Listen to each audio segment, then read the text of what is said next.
Buenas tardes, gracias a todas y todos quienes nos acompañan esta tarde. Damos comienzo al capítulo 8 de nuestro programa de Voces de la Ciudad acerca del sector salud en la Ciudad de México. En esta mesa nos acompaña la diputada Polimnia Romana Sierra Bárcena, integrante de la Comisión de Salud del Congreso de la Ciudad de México. El doctor Santiago Mash Misfood, coordinador de nuevas tecnologías de Funsalud.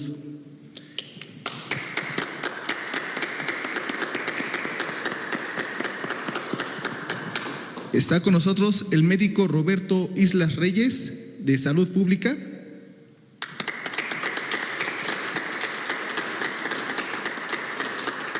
La licenciada Elvira Madrid Romero, presidenta de Brigada Callejera de Apoyo a la Mujer, EMAC. Y como moderador, el maestro Rodrigo Ávila Barreiro, secretario técnico del Instituto Belisario Domínguez, a quien le doy el uso de la palabra.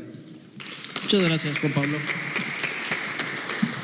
Muy buenos días, tengan todas y todos. Es un honor estar el día de hoy con ustedes. A nombre del presidente del instituto, el senador Manuel Añorbe Baños, quiero agradecerle su presencia.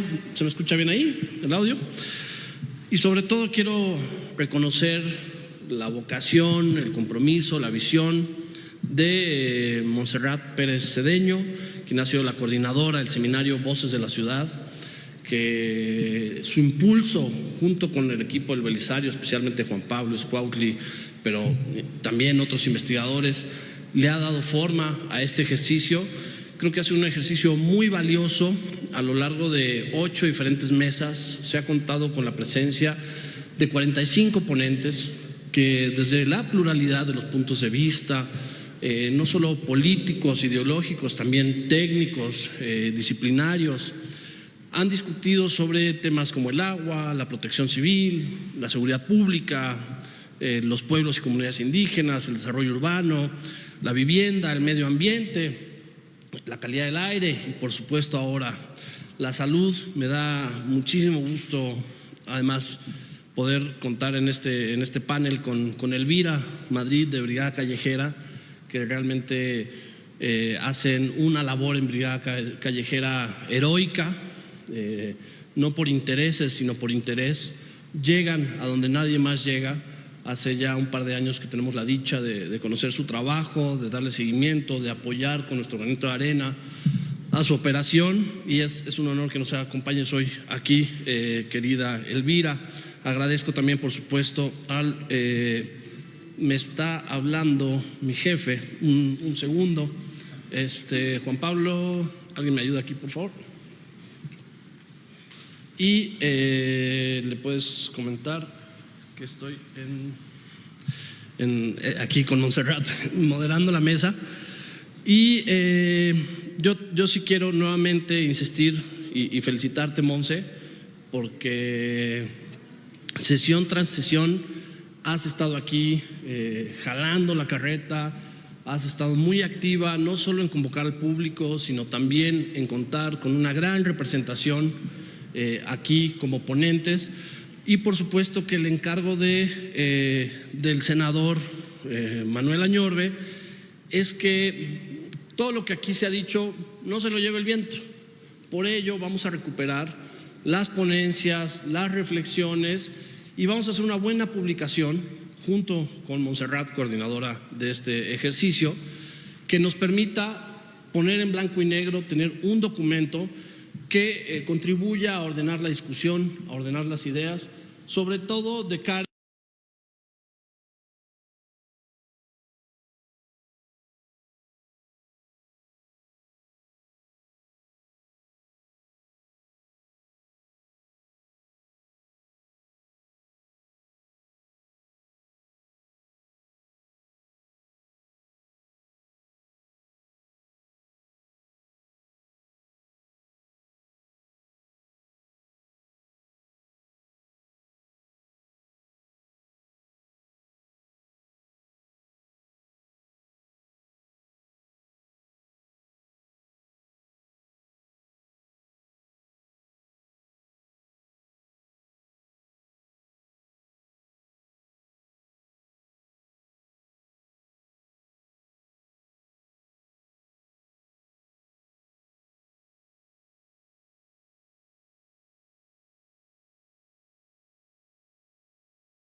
3% de los médicos son generales o familiares.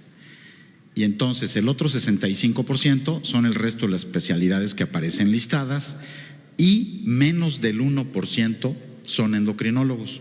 Por ejemplo, aquí tenemos el 0.6% de todos los médicos en el 2018 son endocrinólogos.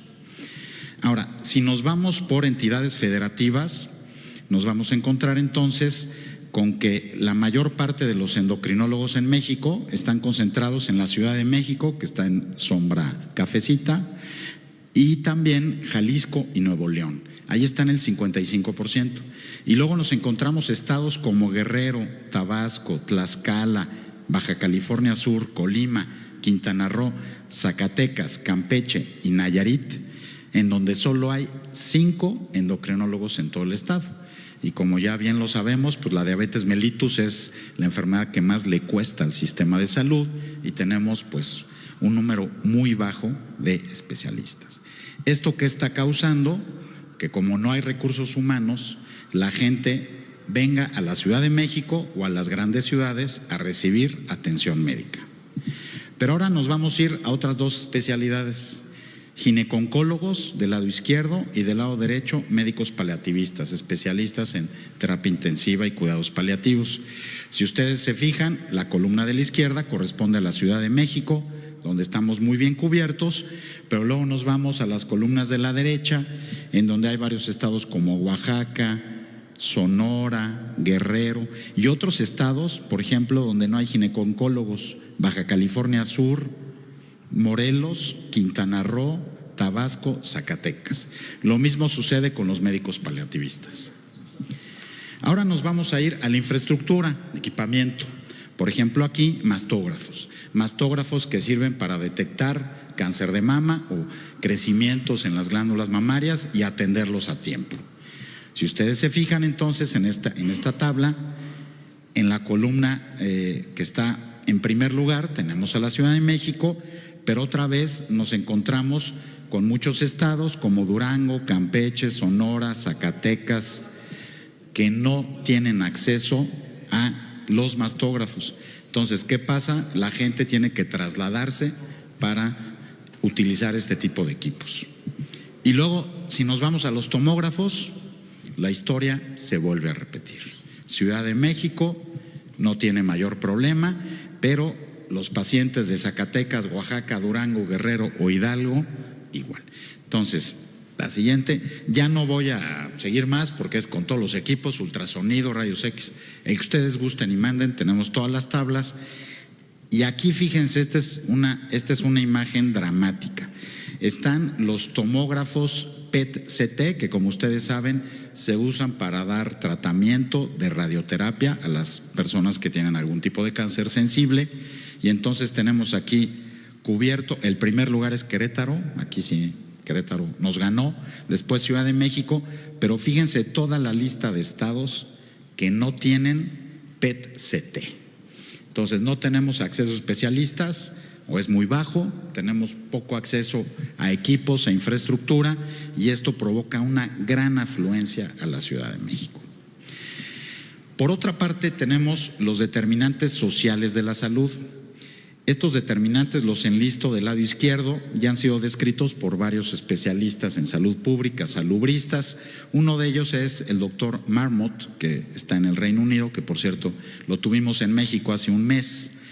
Y entonces ya aparece la digitalización como un determinante social de la salud. También están la seguridad, la educación, la nutrición, los sistemas de salud y la equidad. Esta es una síntesis de lo que acabo de comentar y es la visión que tenemos en la Fundación. En esta gráfica ustedes ven en azul la demanda de servicios de salud, que está determinada por el crecimiento poblacional, la transición demográfica, las enfermedades crónicas degenerativas y bueno, ahora sería la pospandemia.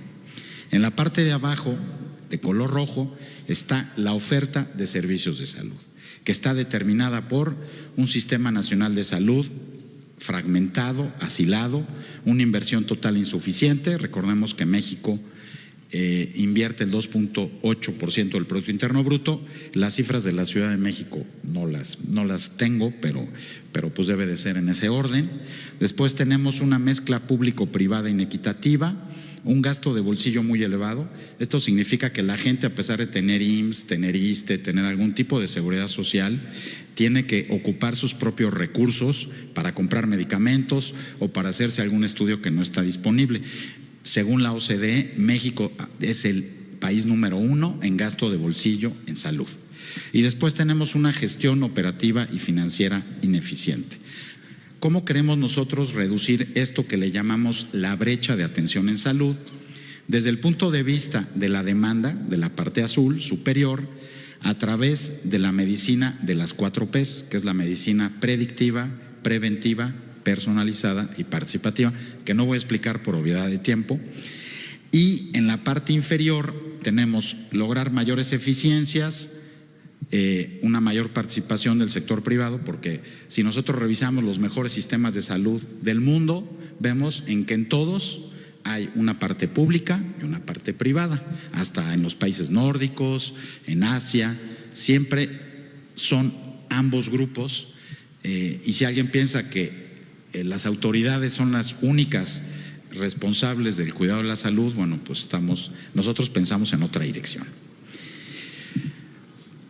Ahora bien, ¿cuáles son las nuevas tecnologías que están impactando en el mundo?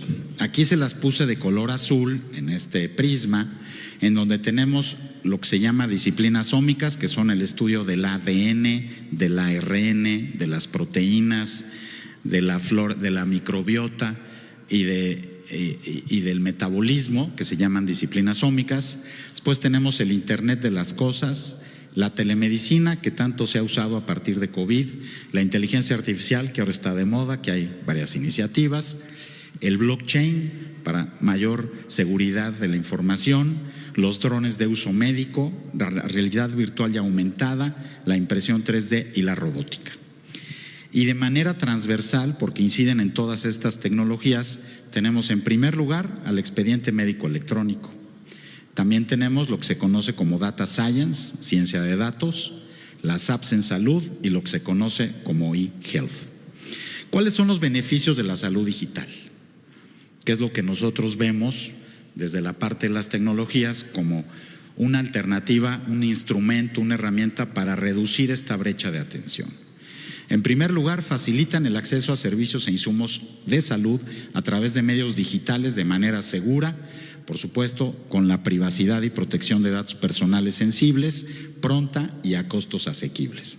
Segundo, reducir traslados innecesarios a hospitales, consultorios y facilitar el acceso a especialistas en áreas remotas. Si decimos que no hay endocrinólogos, que no hay cardiólogos, pues con la salud digital nosotros podemos llegar a poblaciones de menos de 5,000 habitantes o poblaciones remotas, en donde sobre todo los especialistas no acuden por temas de inseguridad o falta de infraestructura. Tercero, democratizar el uso del expediente médico electrónico y la receta electrónica. Son 2 pilares de la salud digital.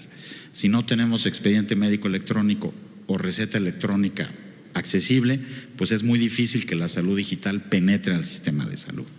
Cuarto, reducir tiempos de espera de los pacientes e inversión en recursos para la atención médica. Y quinto, que fue sobre todo en temas de pandemia, disminuir la presión hospitalaria. ¿Cuáles son los elementos que conforman lo que conocemos como el ecosistema de la salud digital? Aquí solo menciono algunos, hay más. Primero, ya dijimos, expediente clínico electrónico. Segundo elemento, prestación de servicios médicos en México y en el extranjero a través de la salud digital. Tercero, teleeducación y teleconsulta, que por cierto hay iniciativas en el Senado y en la Cámara de Diputados también. Cuarto, receta electrónica. También hay varias iniciativas que pues están en el trámite. Quinto, software como dispositivo médico. 6, bases de datos médicos. 7, herramientas para monitoreo de pacientes, pues todo el mundo trae su celular, su pulsera. 8, algo que se conoce como Digital Therapeutics.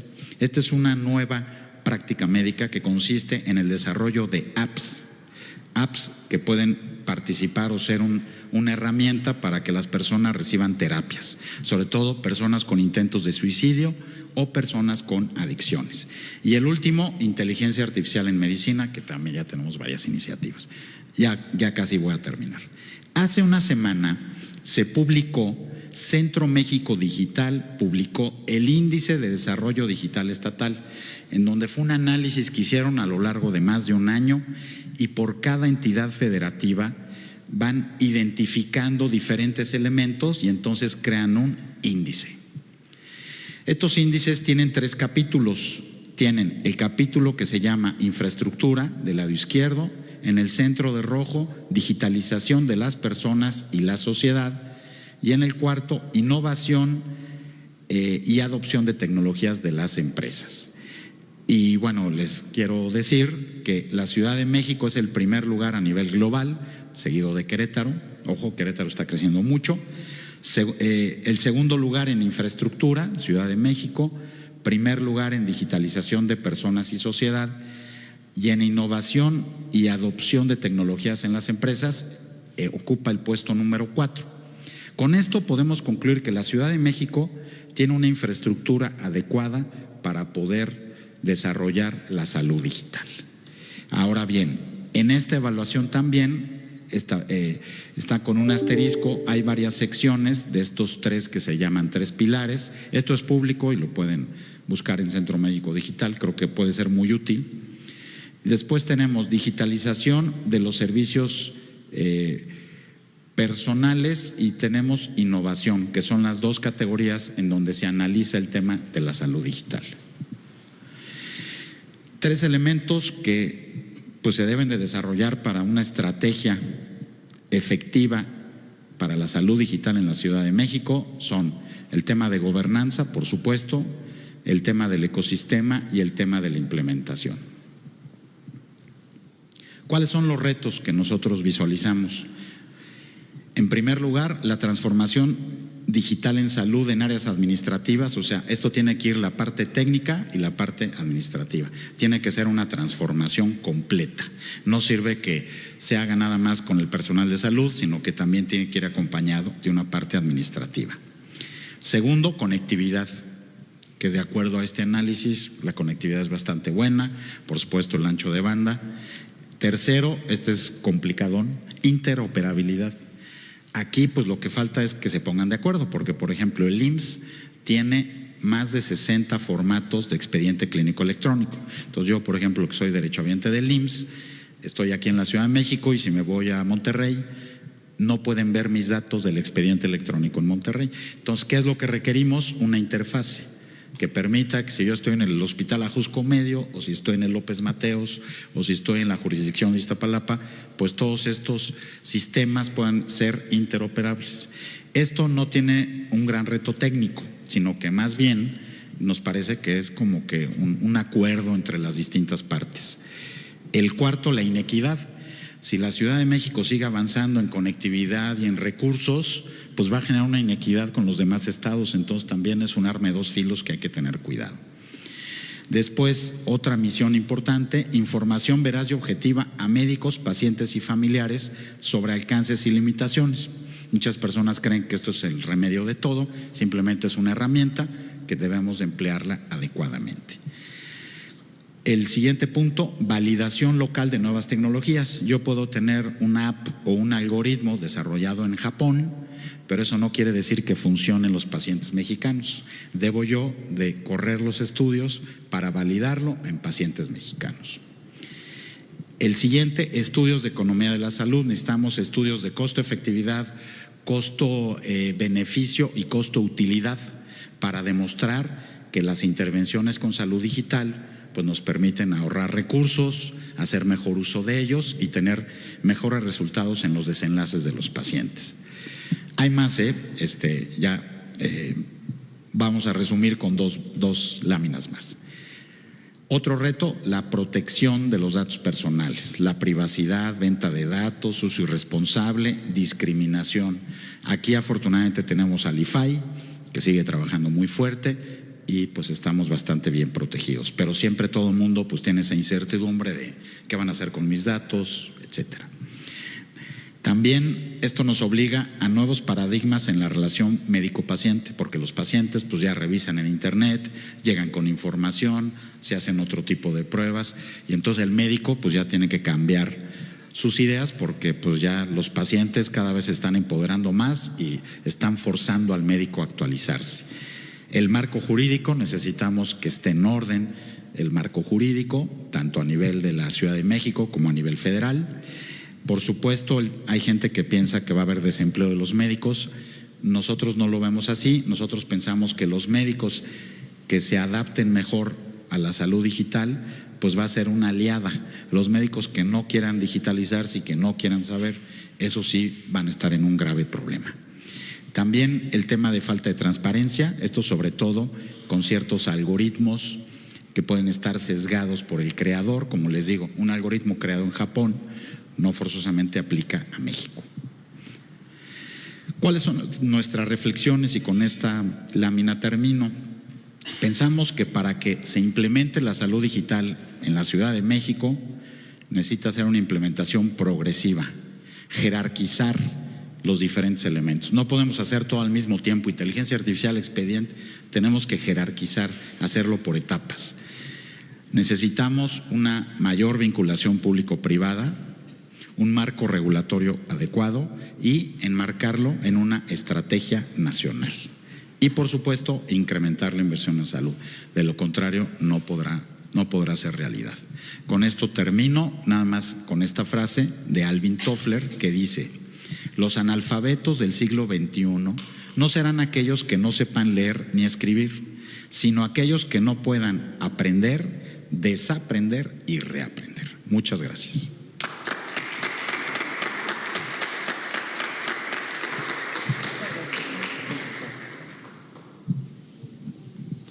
Muchísimas gracias, doctor. Realmente muy interesante su ponencia. El doctor Santiago March Mifsud, coordinador de nuevas tecnologías de Funsalud, que nos habla sobre el tema de salud digital.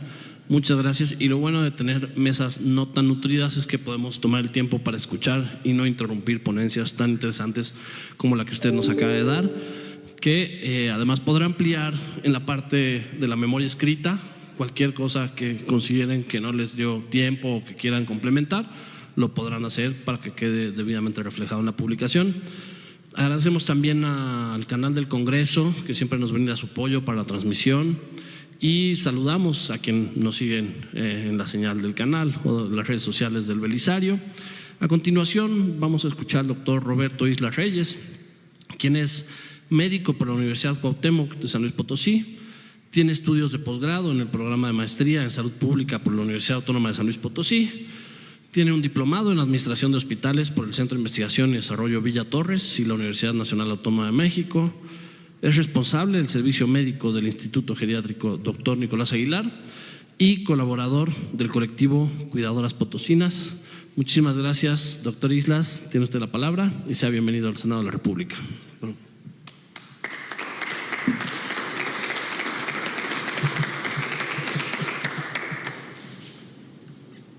Bueno, pues muy buenas tardes. Muchas gracias por la invitación a la licenciada Montserrat Pérez. Saludo también a todos los presentes. Y bueno, el día de hoy quiero hablar de un tema que me parece que es muy importante. Si estamos hablando de accesibilidad y equidad en los servicios de salud en la Ciudad de México, pues es importante mencionar también que hay un sector poblacional que ha sido invisibilizado durante mucho tiempo. Este sector poblacional son las personas cuidadoras primarias. Una persona cuidadora primaria es aquella que se encarga del cuidado de otra persona, normalmente un familiar. ¿Y por qué habría que brindar cuidado? Pues esto es porque hay una situación de dependencia. Una persona que tiene una situación de dependencia normalmente es por discapacidad, por vejez o por enfermedad crónica. Una persona que es dependiente no puede llevar a cabo sus actividades básicas de la vida diaria, como lo es comer, bañarse, vestirse. Entonces, pues requieren de alguien que les brinde ese apoyo.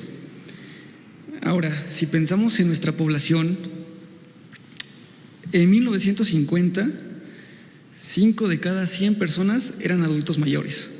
En 2021, esa cifra se elevó a 12 de cada 100 personas.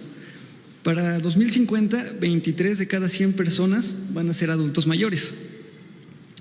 Entonces, bueno, ¿me pueden regresar una, por favor? Aquí en esta imagen vemos a lo que es el cuidado, ¿no? Es una mujer afeitando a un adulto mayor. Eso es parte de los cuidados, algo básico. En la otra imagen es un libro de Marcela Lagarde, una representante y referente del feminismo mexicano. Creo que es importante mencionar que la mayor parte de las personas cuidadoras primarias en nuestro país y probablemente en el mundo son mujeres. Entonces esto hay que verlo desde una perspectiva también feminista. Y bueno, ya abordando también este tema de que nuestra población está envejeciendo, cada vez va a haber más personas cuidadoras, más personas que requieran de cuidados, pues es un sector de la población que tenemos que voltear a ver. Entonces, bueno, como decía, la mayoría de las personas que reciben cuidados son familiares, la mayoría de las personas que brindan cuidados son mujeres. Las mujeres sostienen el 75% del cuidado no remunerado en México. Y esta otra imagen de lo privado a lo público fue un foro que se llevó a cabo en la ciudad de San Luis Potosí, de donde soy originario. Y pues este foro estuvo organizado por un colectivo de mujeres cuidadoras, el colectivo de cuidadoras potosinas. Precisamente se llama de lo privado a lo público porque el cuidado se lleva a cabo en casa, de manera privada.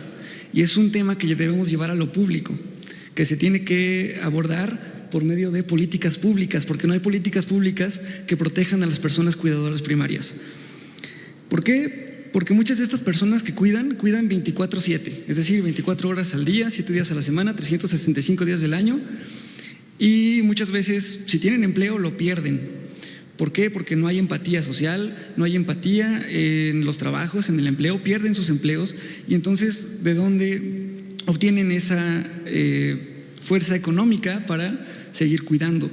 Muchas de estas cuidadoras son solas, no tienen redes de apoyo familiar que les ayuden a brindar el cuidado al familiar que requiere, en este caso, los cuidados. La que sigue, por favor. En esta otra imagen vemos qué es lo que requiere una persona cuidadora. Es a lo que le llamamos las 4 R's: reconocimiento, retribución, reducir y redistribuir.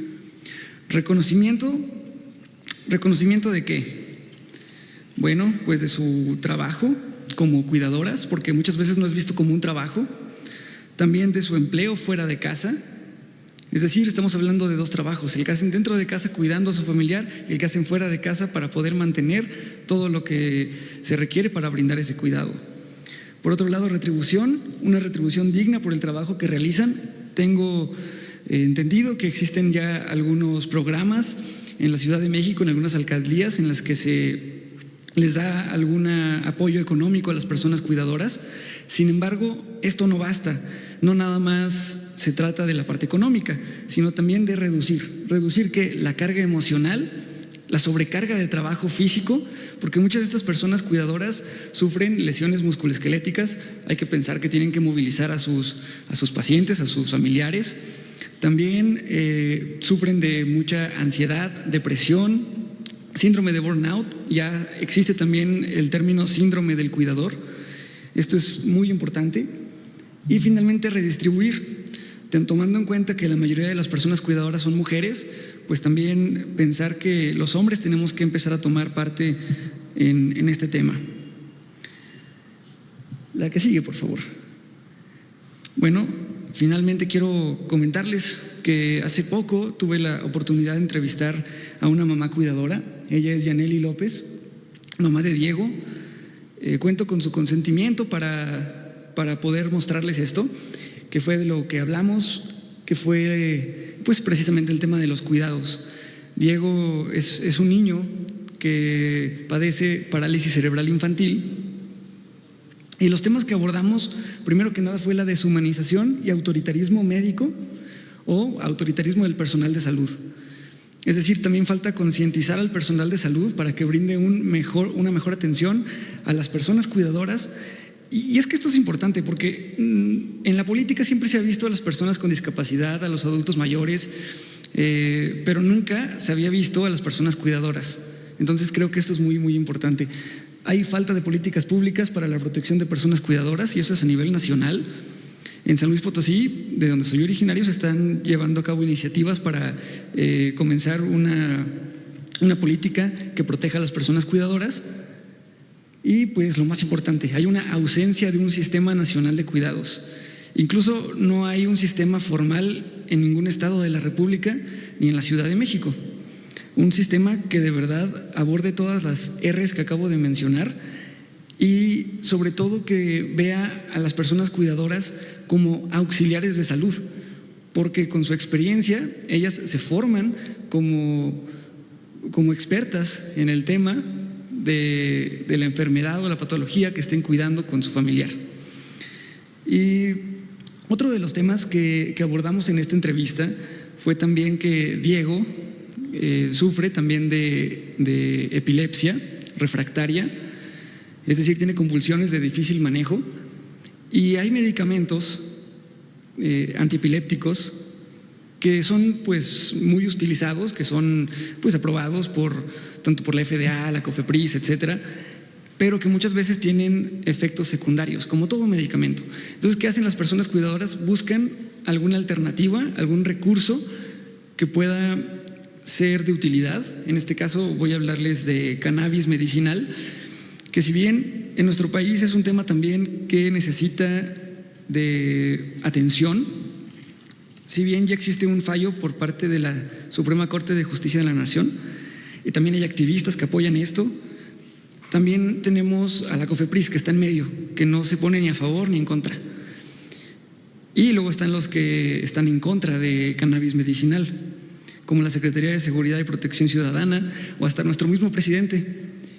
Y hay que recordar también que, bueno, cuando hablamos de un medicamento o de un potencial recurso terapéutico, pues tenemos que hablar desde la evidencia científica. Entonces, bueno, creo que lo que hace falta en nuestro país, en la Ciudad de México, es voltear a ver este recurso terapéutico potencial. Cabe destacar que existen ya medicamentos aprobados por la FDA, como lo es el Epidolex a base de CBD.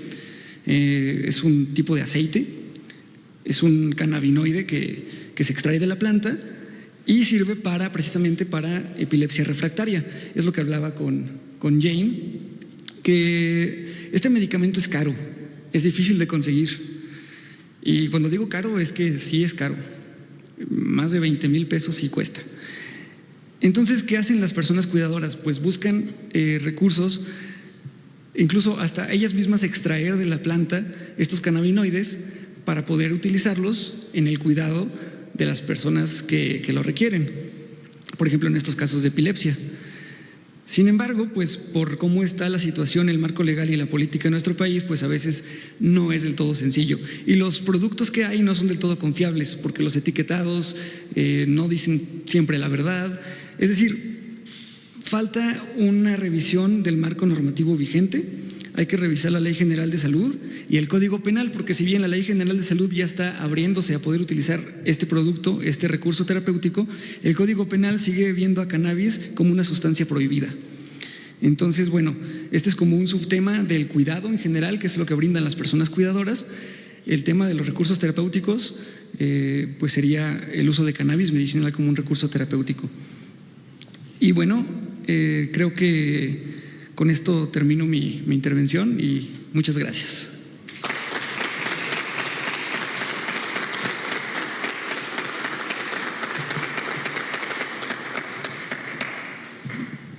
Muchas gracias, Roberto.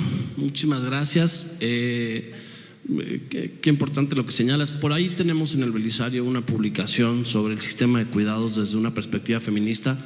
No sé cuándo te regresas a San Luis, pero si pudiéramos hacerle llegar algunos ejemplares, incluso para que se llevara 10, 15, los que gustes y los puedas repartir, creo que les va a resultar muy interesante. Es algo que hicimos junto con una investigadora del Colegio de México y la senadora Patricia Mercado, y creo que va a abonar al trabajo que están realizando en San Luis. Qué importante también sería que pudiéramos abordar los vacíos legales que existen por el lado del uso medicinal del cannabis, que lamentablemente sigue lo que uno escucha en los noticieros, en los testimonios, sigue siendo más complicado de lo que tendría que ser poder acceder, ¿no?, a la cannabis para fines terapéuticos. En fin, muchas gracias por acompañarnos el día de hoy y por tu presentación. A continuación vamos a darle la palabra a una heroína, una gran luchadora social, quien es Elvira Madrid Romero, presidenta de Brigada Callejera de Apoyo a la Mujer, quien nos compartirá sus experiencias en este tema de salud en la Ciudad de México.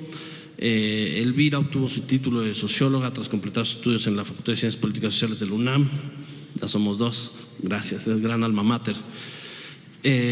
Además de la licenciatura, continuó con su educación con diversos programas de estudios, entre ellos destacan su diplomado en Ciencias Sexológicas con la Sociedad Mexicana de Sexología Humanista Integral. Ha participado en múltiples cursos y talleres sobre temas relevantes como sexualidad, derechos humanos, planeación estratégica y enfoque marcológico, ofrecido por prestigiosas instituciones como CONACYDA, la OMS, la OPS, Sedesol, Procura, la UNAM, la Ibero y la Fundación Mexicana de Lucha contra el SIDA, entre otras. En el ámbito internacional, la licenciada Madrid se ha destacado gracias a su participación en conferencias y eventos de relevancia global, como han sido conferencias en lugares como Santa Cruz, California, en Estados Unidos, Durban, Sudáfrica, Río de Janeiro, en Brasil, Málaga, España, aquí en Quintana Roo, Toronto, Canadá, en fin. Tiene una larga trayectoria, es además coautora de varios libros relevantes en los campos de la salud, en el trabajo sexual, la prevención del VIH-Sida, el condón femenino y la lucha contra la trata de personas. Sin más, querida Elvira, bienvenida al Senado de la República, qué gusto volverte a ver y tienes la palabra.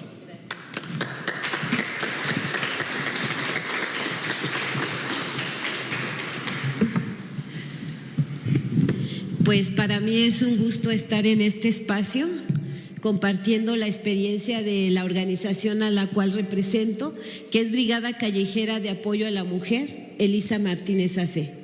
Brigada porque trabajamos en grupos, callejera porque vamos a la calle. Ya nos ha hablado de varias instituciones, hospitales, pero no se va a la calle a hacer ese trabajo de prevención y de atención y de canalización y acompañamiento que son muy importantes para la población. Y de apoyo, pues porque no podemos resolver todo si las mismas instituciones no lo resuelven, porque pues yo creo que sí hay recursos, pero ¿dónde están esos recursos? ¿En el bolsillo de quién? ¿En la casa de quién? Y las organizaciones que hacemos como de costumbre el trabajo, con pocos recursos, estiramos y estiramos y estiramos, ¿no?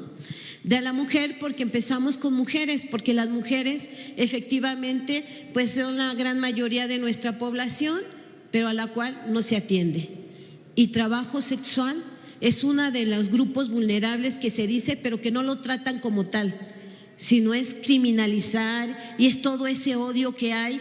Y perdón lo que voy a decir si se ofende a alguien, vivimos en una sociedad hipócrita, con una doble moral, donde el trabajo sexual es ¿qué? Trabajo. Ya ganamos una sentencia que es la 112/2014, donde se reconoció el trabajo sexual como trabajo no asalariado. ¿Por qué? No hay un patrón. Cada quien es patrona de su propia fuente de trabajo. Y también quiero dejarles claro que una cosa es trabajo sexual y otra cosa es trata de personas, que son dos cosas totalmente diferentes, a la cual hay que darle todos los derechos a nuestras compañeras trabajadoras sexuales. Y hay que castigar a todos esos tratantes que van y enamoran a las jóvenes. Ahora ya hay mucha en levantarlas saliendo de su casa, de donde sea. Entonces, Brigada Callejera de Apoyo a la Mujer, Elisa Martínez, le da nombre a una compañera trabajadora sexual que cuando empezó el VIH, que ya lo decía el doctor, pues ya 40 años, todos sus derechos fueron violados. Primero, por ser trabajadora sexual. Segundo, porque los antirretrovirales costaban en esa época 25,000 pesos mensuales, por lo cual nuestras compañeras morían. Y todo el estigma y la discriminación que hay hacia los grupos vulnerables, en este caso, trabajadoras sexuales cisgénero y transgénero. Y bueno, Brigada Callejera en cuestiones de salud, si la pasan la siguiente diapositiva, hicimos este manual de autocuidado de la salud en el trabajo sexual. Es una experiencia de 30 años, aunque Brigada ya llevamos 34, pero a partir de que denunciamos un hospital que está aquí en el centro histórico, el Gregorio Salas, porque abusaba sexualmente de nuestras compañeras, porque no les daba la atención, porque a las compañeras que salían con VIH, que en ese entonces pues con SIDA les daba una tarjeta de control sanitaria que no servía para nada más que para extorsionarlas, y demostramos también durante años, en el 2000 logramos quitar ese control sanitario, porque no es recaudatorio, no debe de ser que no las atiendan, sino probamos que era una violación a sus derechos humanos. Y hay una normatividad que también dice que nadie te puede obligar a hacerte una prueba, ¿verdad? Pero sin embargo a las compañeras se les obligaba y ampliaban su credencial y pegaban en los hoteles, y primero se enteraba el hotelero, las representantes y luego la compañera. Entonces vean toda la violación que pasaron nuestras compañeras. Y en este manualito tan chiquito como lo ven, viene todos los padecimientos que hemos encontrado en el trabajo sexual, porque mucha gente se pensará, sí, solo son las infecciones de transmisión sexual, ¿no? Siempre quieren ver la vagina, el ano, pero no. El estar todo el tiempo parada en una esquina con el calor, pues toman refresco y no toman agua, los problemas del riñón, de las infecciones de las vías respiratorias, porque trabajan en la noche, porque utilizan poca ropa, porque las varices también de tanto tiempo estar paradas. La siguiente diapositiva, por favor. Y pues bueno, este manualito nos va a decir mucho. Y algo con lo que quiero empezar es que todas, todos y todes tenemos derecho a la salud. Eso dice nuestra Constitución en el artículo 4, lo cual eso es mentira. Ya lo decía el doctor que nos expuso, pues cuántos hospitales y cuántas especialidades hay. Imagínense para nuestras compañeras que ni siquiera tienen seguro ni un servicio, pues todo lo que ocasione. Lo que mata a las compañeras trabajadoras sexuales cisgénero y transgénero es el estigma y la discriminación, las fobias y la criminalización al VIH-Sida, el cual debemos de combatir. Y no sé si se acuerda, licenciado, que lo venimos a ver porque hace algunos años, un año antes de la pandemia del COVID, en el 2019, en la Clínica Condesa ya no estaban dando los medicamentos, porque el sindicato, que porque intereses, ¿me entienden? Y todas nuestras compañeras empezaron a hablar. ¿Qué estaba pasando con esta situación? Que ya empezaban a enfermar y algunas se murieron. Entonces dijimos, no, lo que hemos logrado en años de que hubiera el medicamento gratuito, porque íbamos a la Cámara de Senadores, de Diputados, nos encapuchábamos, decíamos todas las necesidades, íbamos a los laboratorios para exigir que dieran los medicamentos, que le bajaran el costo. Eso costó, pero costó vidas. Y también el que hubiera un espacio donde fuera una atención de calidad y digna. Y así es como surge la Clínica Condesa, que aquí le mando un saludo a la doctora Andrea González, que la verdad ha hecho un magnífico trabajo, que fue la única que no cerró la clínica cuando la pandemia. Estuvo ahí dando la batalla. Sin embargo, en los demás estados de la República no lo fue así. Hay muchos estigmas alrededor del trabajo sexual. Uno de ellos es que es un foco de infección cuando se ha demostrado que la seroprevalencia es del 0.45, ¿verdad? Pero esto no lo ha logrado el gobierno, lo hemos logrado las organizaciones, es muy bajo, aunque sí ya a partir de la pandemia, como no hubo condones porque cerraron las fronteras, porque los hospitales no atendían más que supuestamente COVID, y ni atendían COVID, ni atendían las otras infecciones. Y aquí también, si podemos, nos ponemos de pie, por favor, todas, todos y todes. Quiero guardarle un minuto de silencio a mi compañero de vida, mi compañero de lucha y mi amigo que perdió la vida en el COVID. El 5 de mayo del 2020, a todas las compañeras que no hubo una atención, que perdieron la vida, que yo tengo documentada, y pronto saldrá un documento donde demostremos que el gobierno no sirvió. Hugo Gatell le escupo la cara, porque mientras él decía que había espacios en los hospitales, que había camas, que había ventiladores, nuestras compañeras morían. Y 150 compañeras que murieron con toda su familia, porque esto le dio más a las compañeras que eran de bajos recursos económicos, jamás lo vamos a olvidar. Y es ahí donde vengo y quise venir a este evento para que la historia no se olvide. Entonces guardamos un momento de silencio por Jaime Alberto Montejo Borges y por las 150 compañeras trabajadoras sexuales cisgénero, transgénero y sus familias, porque también murieron familias completas.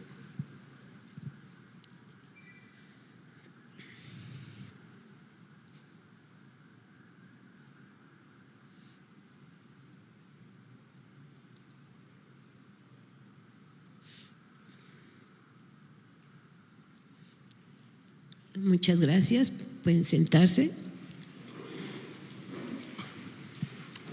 Y que el 84% de las compañeras utilizan el condón como una práctica arraigada de prevención del VIH y de las infecciones de transmisión sexual. Entonces no podemos etiquetar a grupos porque son un foco de infección, cuando decían, ¿no? Y siguen diciendo, no hemos aprendido como sociedad, como personal de salud, y siempre es etiquetar y decir, pero ahí están las muestras. Brigada Callejera ha capacitado en 27 estados de la República Mexicana a más de 3,500 compañeras trabajadoras sexuales. Y aquí vemos, están en talleres donde se van a ver. Tenemos diferentes manuales que hemos sistematizado, afortunadamente, toda la información, y se preparan desde que es el VIH, las infecciones, todas las enfermedades que hay. Una de las que más están atacando a nuestros compañeros es la diabetes, como bien lo decía el doctor. Y tenemos hasta un cómic que hicimos, un cómic porque es más fácil que la gente lea, estudie, aprenda, y sobre casos específicos de cómo prevenirlo y cómo atenderlo. Tenemos la siguiente, por favor. Las 3,500 compañeras que capacitamos como promotoras de salud, que van a la calle, de esquina a esquina, de bar en bar, de cantina en cantina, de table en table, van a hacer las pruebas a sus compañeras entre iguales. Y esto nos ha funcionado, porque todo el tiempo hay compañeras que van en la mañana, en la tarde y en la noche, porque son 3 turnos y la confidencialidad para nosotras es muy importante. Se firma una hoja de consentimiento de que ellas quieren hacerse la prueba y que nuestra obligación es quedarnos callada. Pero lo que sí se hace es acompañarlas cuando sale una compañera reactiva a VIH, y cuando sale a sífilis o a otra infección de transmisión sexual, la atendemos en nuestro consultorio. La siguiente.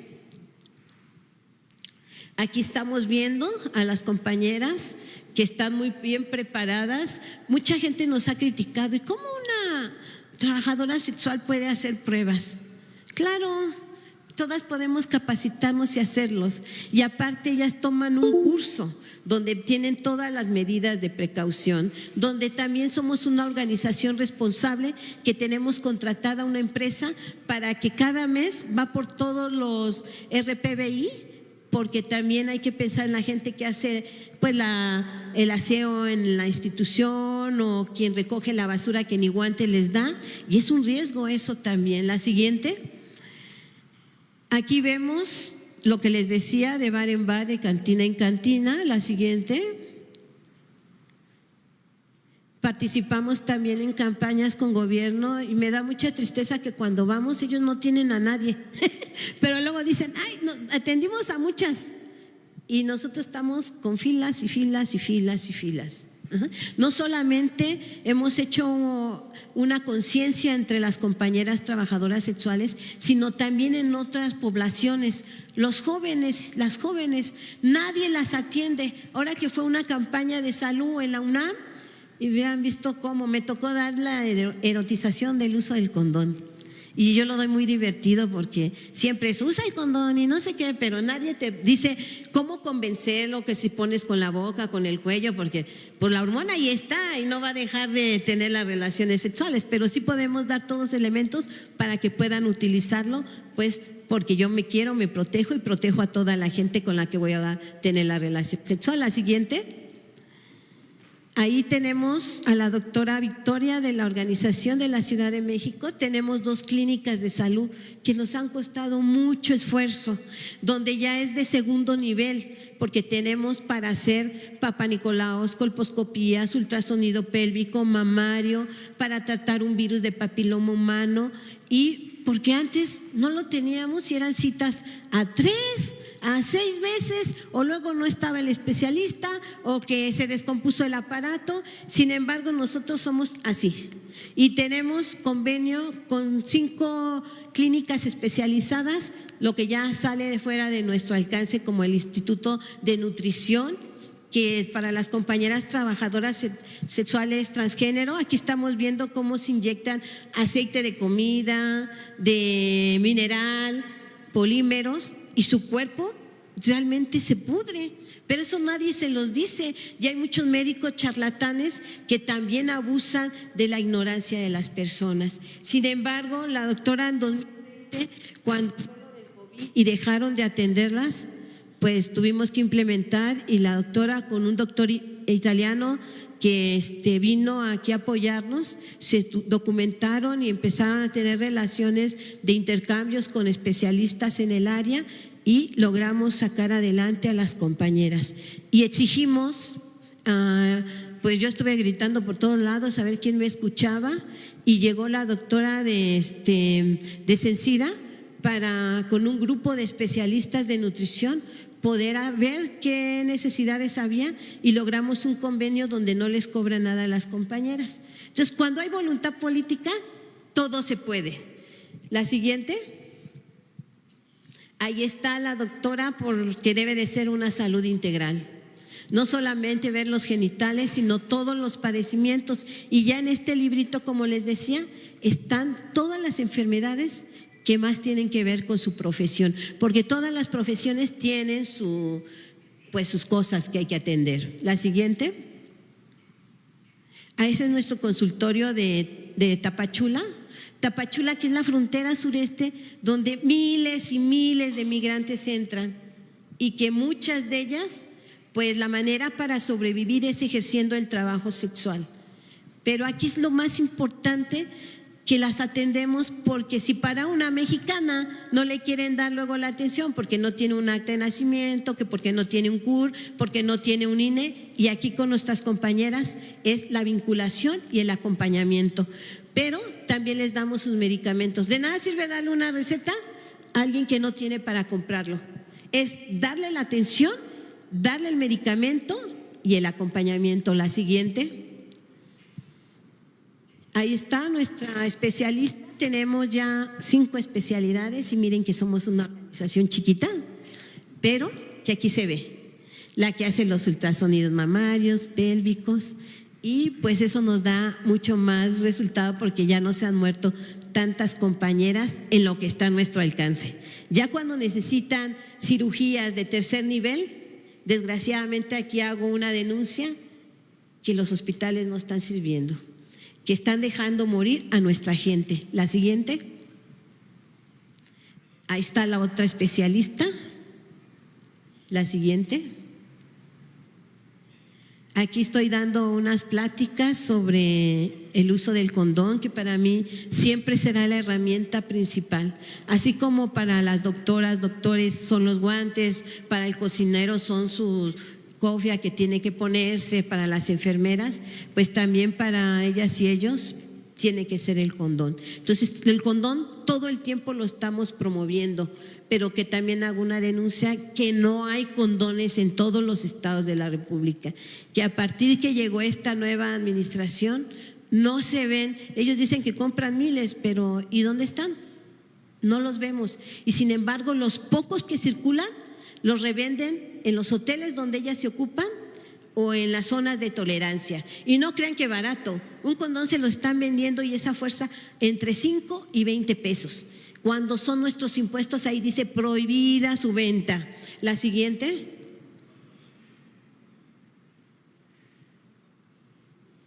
Y pues bueno, estas son nuestras redes sociales, búsquenos, estamos como Brigada Callejera y Elisa Martínez, pero también quiero pues decirles y terminar con algo que para mí siempre ha sido muy importante, que de cada trabajadora sexual sea una promotora de salud, que la prevención como una práctica de la libertad debe de ser entre todas nuestras compañeras para que puedan resguardar su salud.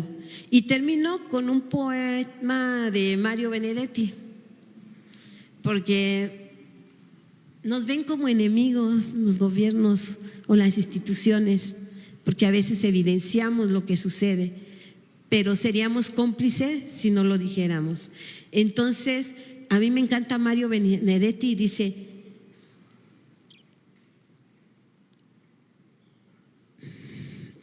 pues para que termine el estigma y la discriminación también.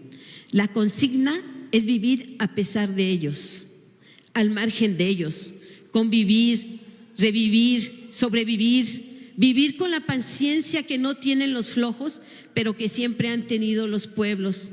La consigna es joderles el proyecto, seguir siendo nosotras y además formar parte de esa linda tribu que es la humanidad. ¡Qué proeza si arruináramos nuestra ruina y de paso liberáramos nuestra liberación! Pues muchas gracias por escuchar, y la salud, así de sencillita, es la vida. Gracias por escucharme.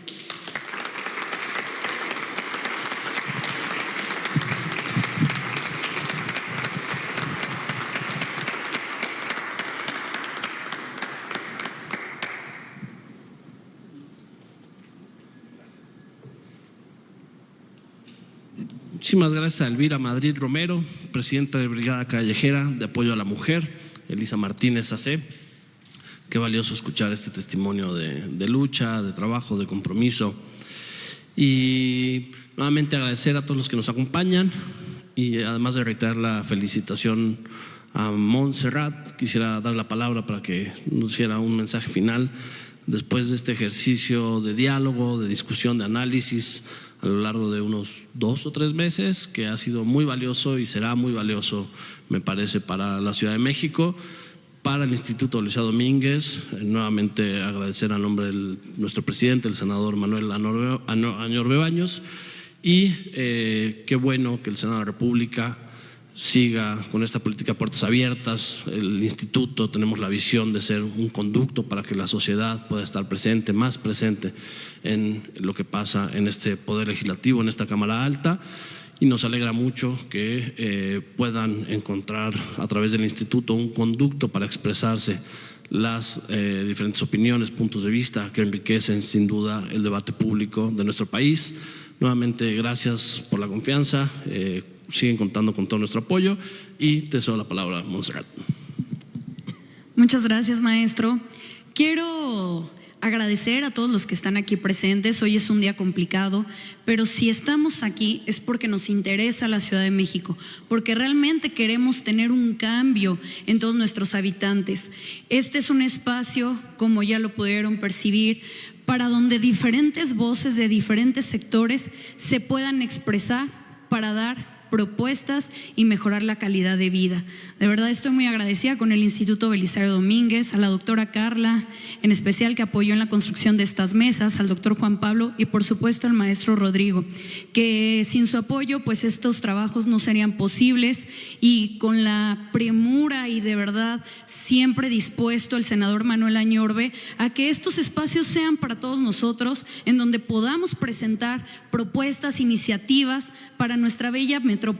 De verdad, en esta mesa quiero felicitarlos a cada uno de los ponentes, porque nos amplían el panorama de lo que es el sector salud en nuestro país, las nuevas tecnologías que veo con mucha mucho interés, que muchos médicos no se quieren actualizar, que muchos médicos dicen vamos a perder el empleo si utilizamos estas tecnologías, y no, es ir de la mano y trabajando con estas tecnologías para ofrecer mejores servicios de salud. Estas iniciativas que comentaba el doctor, creo que son primordiales. De verdad, el Senado, la Cámara de Diputados deben de tomar estos temas que son trascendentales. Hay una sobrecarga en los hospitales y debe de mejorarse el sistema salud. Hay muchas personas, muchas familias que fueron afectadas con el COVID-19, como lo dijo nuestra luchadora social Elvira, y que fueron muy poco visibilizados, y aún siguen estos rescajos en la sociedad que debemos mejorar nuestra salud. Y sin duda el doctor Islas pues hizo mención de las cuidadoras, que es un tema que debemos de señalar, y debemos de mejorar las condiciones de vida de estas mujeres, sobre todo mujeres, porque también hay hombres que dedican todos los días una parte de sus vidas a cuidar a sus familiares. El sector salud es un tema bastante amplio, vasto, y que debe mejorar. Esto es Voces de la Ciudad. De mi parte estoy muy agradecida con todos ustedes y, repito, con el Instituto Belisario Domínguez, y seguiremos trabajando por una mejor ciudad. Muchísimas gracias.